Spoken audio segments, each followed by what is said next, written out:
विद्यार्थी मुलांनो, आज आपण using your writing contracted form पाहणार आहोत. तर कॉन्ट्रॅक्टेड फॉर्म म्हणजे काय हे पाहून त्याच्यावरचे काही प्रश्न जे आहेत तर ते देखील पाहणार आहोत.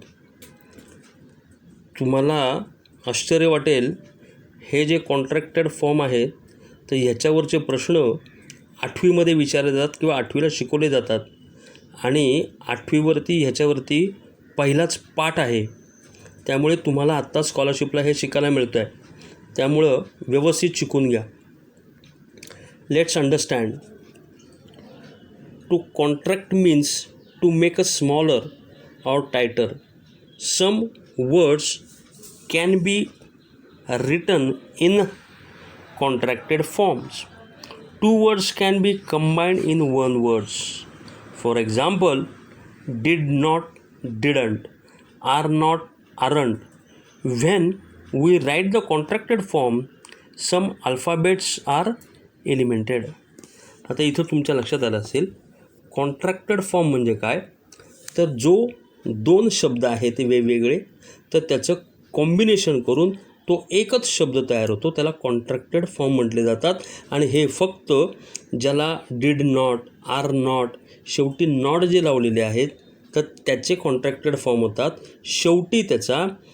आणि हे स्मॉलर होतं, जो मोठा आहे. आता डिड नॉट हा शब्द मोठा आहे, इथं आपण बघितलं तर त्याचा काय गेला आहे तर ओ जो असतो तर ओ काढून टाकला जातो आणि त्याच्यावरती ॲपॉस्ट्रोफी एस असं लिहिलं जातं आणि तो शब्द उच्चारताना डिडंट यांनी विचारला जातो. आता ह्या स्वरूपात काही प्रश्न आपल्याला दिलेले आहेत. त्याचबरोबर पुढे तुम्ही 8वी 9वीला गेल्यानंतर तुम्हाला क्वेश्चन टॅगचा प्रकार एक असतो, त्याच्यामध्ये हे कॉन्ट्रॅक्टेड फॉर्म लिहावे लागतात. त्यामुळं तुम्हाला आत्तासुद्धा आणि पुढेसुद्धा याचा व्याकरणामध्ये ग्रामरमध्ये उपयोग होणार आहे. त्यामुळे व्यवस्थित समजून घ्या. आता काही उदाहरणं पहिले बघूयात आपण. Filling the blanks. Dash go. आता 4 पर्याय आपल्याला दिलेत. लेट अस, लेट्स आणि लेट्स यूज असं म्हटलं आहे त्यांनी.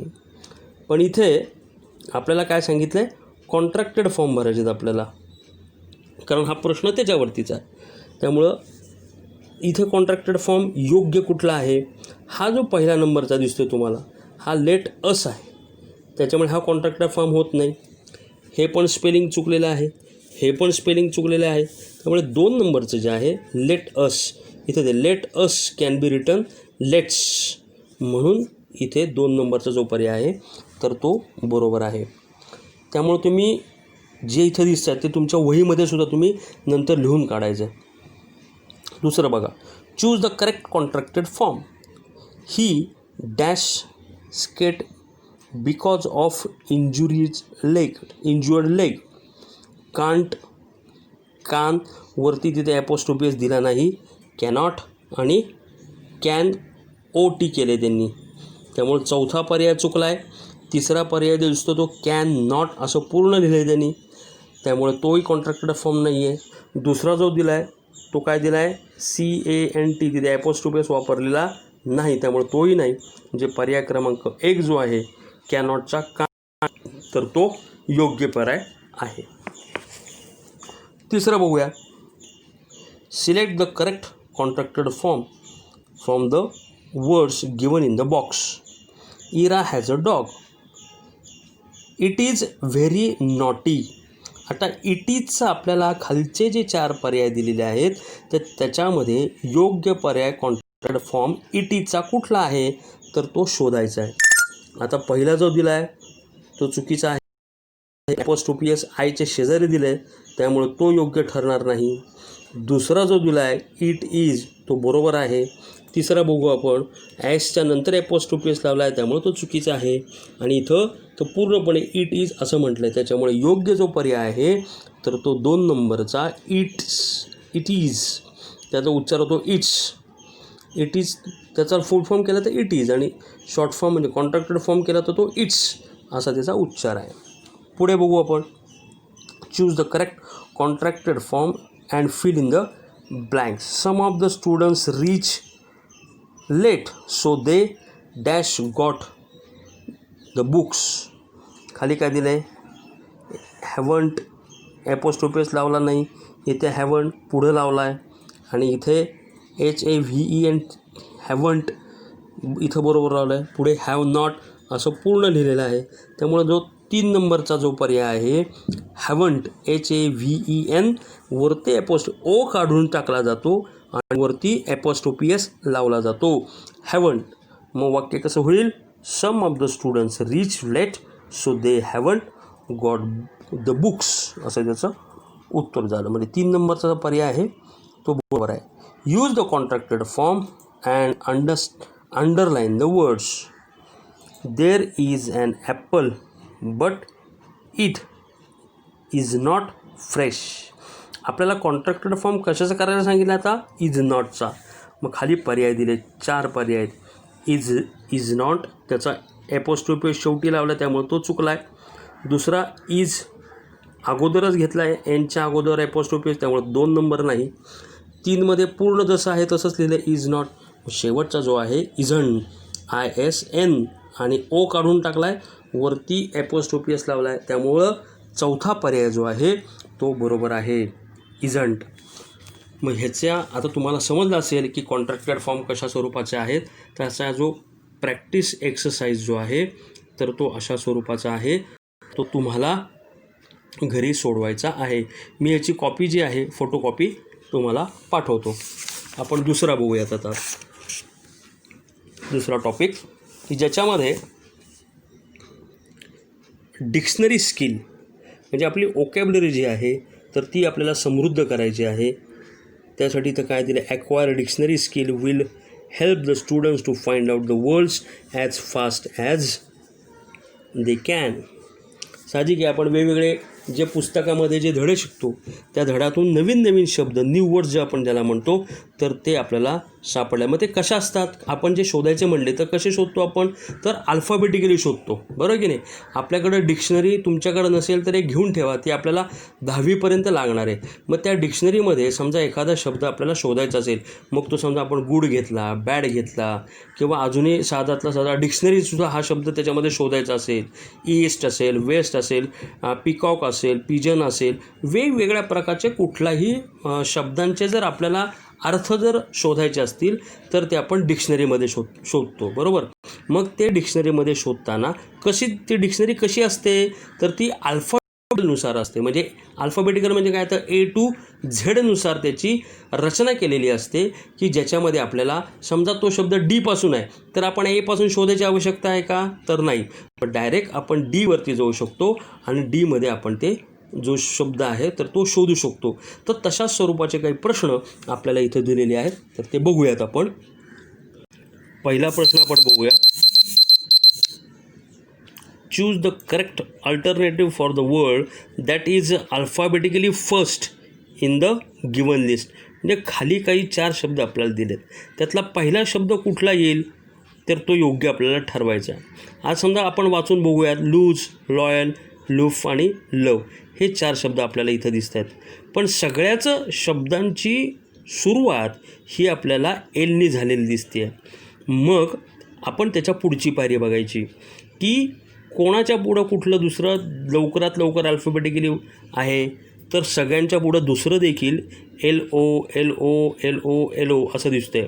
त्याच्या पुढं जाऊन बघितलं तर तिसऱ्याच्यात पहिल्याच्यात ओच आहे, इथे दुसऱ्याला वाय आहे, तिसऱ्याला ए आहे आणि चौथ्याला व्ही आहे. मग आपण काय विचार केला आता, तिन्ही शब्दांचा त्याच्या पुढे जाऊन अल्फाबेटिकली कुठलं पहिलं आहे हे बघितलं. मग आपल्याला काय दिसलं की तिन्ही ह्याच्यांमध्ये मग जो पहिला ऑप्शन, दुसरं ऑप्शन आणि चौथं ऑप्शन ह्याच्यामध्ये तिसरं जे अक्षर आहे तर हे तिसऱ्या ऑप्शनपेक्षा पुढे आहे. मग तिसरा पर्याय कुठला आहे, LO आणि त्याच्यानंतर ए आलेला आहे. मग ए हे अक्षर अल्फाबेटिकलमध्ये पहिलं असल्यामुळं आपल्याला तिसरा जो पर्याय आहे तर तो योग्य आहे. In the above question series love comes first compare to others असं त्यांनी उत्तरामध्ये सुद्धा दिलं. बघा पुढे जाऊ. Read carefully, choose the correct word that is alphabetically last in the given list. आता आपल्याला काय शोधायचं, प्रश्न नेहमी समजून घ्यायचा. आपण स्कॉलरशिपची मुलं आहोत त्याच्यामुळे फार लक्ष देऊन बघायचं आहे. ज्या वेळेस कुठल्याही विषयाचा असेल, प्रश्न पहिल्यांदा समजून घ्यायचा. प्रश्न समजून घेतल्यानंतरच आपण पुढची जे उत्तर आहेत तर ते शोधायला आपल्याला आता प्रश्न काय विचारला आहे, तर अल्फाबेटिकली सर्वात शेवटचं अक्षर कुठलं असेल असं विचारलं आहे. पहिल्या प्रश्नात काय विचारलं होतं की अल्फाबेटिकली पहिलं अक्षर, alphabetically first in the given list म्हटलं आहे, म्हणजे पहिला शब्द कुठला येईल असं विचारलं होतं, म्हणून आपलं लोफ हे उत्तर आलं होतं. आता दुसरा प्रश्न विचारलं आहे शेवटचं अक्षर अल्फाबेटिकली कुठलं असेल. आता अल्फाबेटिकली आपण म्हणलं तर कुठलं येतं, तर झेड येतं आहे. ABCD नंतर झेड हे शेवटचं अक्षर आहे. मग आता ह्याच्यामध्ये खाली 4 जे पर्याय दिलेत तर त्याच्यामध्ये आपण बघूया कुठले कुठले पर्याय दिलेत. मिथ, मोटोज, मू आणि मास्क. आता सुरुवातच आपण विचार केला 2 पहिल्या ह्याच्यामध्ये, तर M हा सगळीकडे सारखा आहे, म्हणजे प्रत्येक शब्दाच्या ठिकाणी पहिल्यांदा सुरुवातीला Mच आहे. आता दुसरीकडे बघू, दुसरा शब्द बघू कुठला आहे. पहिल्या ह्याच्यात ते Y, नंतर O, नंतर O आणि नंतर A दिला आहे. A तर येणारच नाही, तो पहिला आहे. O ही लांब आहे, O ही लांब आहे. सर्वात शेवटचं कुठलं आहे, MY. आपल्याला लगेच सापडलं MYTH, मिथ हे अल्फाबेटिकल हे शेवटचं येणार. त्यामुळे alphabetic last word is myth. त्यामुळे ऑप्शन पहिला जो आहे तो योग्य पर्याय ठरलेला आहे. त्याच्या खाली जाऊ आपण, choose the correct alphabetical order. आता इथं 4 शब्द दिलेत बघा. 4 शब्दांमध्ये आपल्याला choose the correct alphabetical order. मग ह्या 4 शब्दांमध्ये कुठलं ऑप्शन बरोबर आहे हे आपल्याला बघायचं आहे. बघा, पहिला ऑप्शन जे आहे त्याचा जो ग्रुप आहे तो कुठला आहे, गोल्ड, कोल्ड, फोल्ड आणि होल्ड. दुसरं काय दिलं आहे, कोल्ड, फोल्ड, गोल्ड आणि होल्ड. तिसरं कोल्ड, गोल्ड, होल्ड आणि फोल्ड. चौथं कोल्ड, होल्ड, फोल्ड आणि गोल्ड. हे 4 शब्द प्रत्येक ठिकाणी दिले आहे. पण ह्या 4 ग्रुपमध्ये कुठला ग्रुप जे ऑर्डर दिलेले आहे तर ते बरोबर आहे, तर हे आपल्याला शोधायचं आहे. आता पहिला जो ऑप्शन येतं बघा, गोल्ड, कोल्ड, फोल्ड आणि होल्ड आहे. मग जीनी सुरुवात केली आहे, बरोबर आहे. मग मग आपले शब्द कुठले, गोल्ड, कोल्ड आहे, फोल्ड आहे. मग सी हा पहिला, कोल्ड हा पहिला पाहिजे होता, बरोबर. त्यामुळे पहिला पर्याय तर काय आहे, चुकलेला आहे. दुसऱ्या पर्यायामध्ये सी दिलेला आहे, कोल्ड दिलं आहे. चौथ्याच्यात पण कोल्ड पहिलं आहे, तिसऱ्या पण कोल्ड. तर मग आपण हे 3 पर्यायामध्ये आता उत्तर शोधण्याचा प्रयत्न करायचा आहे. दुसऱ्या ऑप्शनमध्ये सी नंतर काय तो F, मग G आणि H हे बरोबर आहे दुसरं. खाली चौथ्याच्यात बघा, सी नंतर डायरेक्ट H घेतला आहे, म्हणजे कोल्ड नंतर डायरेक्ट होल्ड घेतला आहे, त्यामुळे हे चुकलेलं आहे. तिसऱ्या ह्याच्यामध्ये पण सी नंतर डायरेक्ट G घेतलेला आहे, कारण त्यांनी F हा येतो. सी नंतर आपण ABCDEF येतो, F, G आणि मग H येतो. त्यामुळे 2 नंबर पर्याय जो आहे तो बरोबर आहे हे आपल्याला ओळखता आलं पाहिजे. म्हणून इथं सुद्धा त्यांनी दिले option, the correct alphabetical order is cold, fold, gold आणि होल्ड. म्हणून ऑप्शन 2 हे उत्तर बरोबर त्यांनी दिलेलं आहे. चौथा प्रश्न बघूयात. Choose the word is alphabetically second in the given words. आपल्याला काय प्रश्न विचारला आहे, अल्फाबेटिकली कितवं अक्षर पाहिजे, दुसरं ऑप्शन. मग आता हे 4 शब्द दिलेत, पिकॉक, पिजन, पिकल्स आणि पॅरोट. आता ह्याची काय करायची, आपल्याला अल्फाबेटिकल ऑर्डर लावायची पहिली, आणि ह्याच्यामध्ये 2 नंबरचं जे येणारे वाक्य आहे तर ते कुठलं आहे हे आपल्याला ओळखायचं. मग आता अल्फाबेटिकल लावताना काय येणार आहे, पहिलं पिकॉक, पिजन, पिकल्स आणि पॅरोटमध्ये काय येणार आहे ते, तर पहिला पी आहे, सगळीकडे पीच दिला आहे, बरोबर आहे. मग पी नंतर काय आला, हा पॅरोट, त्यामुळं हा पहिला पॅरोट येईल. नंतर कुठला येणार आहे, तर हे आपण बघायचं आहे पिकॉक, कारण PEA आहे, त्यामुळे पिकॉक हे दुसरं येणार आहे. तिसरं काय येणार आहे, तर PEN आला आहे, पिजन. मग चौथा आलं पिकल्स, लक्षात आलं. त्यामुळे दुसरा पहिला कुठला आला, पॅरोट, नंतर कुठला आला, पिकॉक. म्हणून ऑप्शन 1 नंबर जो आहे पिकॉक, इथे दिलं बघा, ऑप्शन फर्स्ट हे बरोबर आलं नाही, कारण alphabetically correct order is parrot, peacock, pigeons आणि pickles. So the second word is peacock. तुमच्या लक्षात आला असेल ह्या गोष्टी. तशाच स्वरूपाचं हे प्रॅक्टिस एक्सरसाइज जो आहे तर तो तुम्हाला मी पाठवतो. तुम्ही हे सोडून मला पाठवायचं आहे.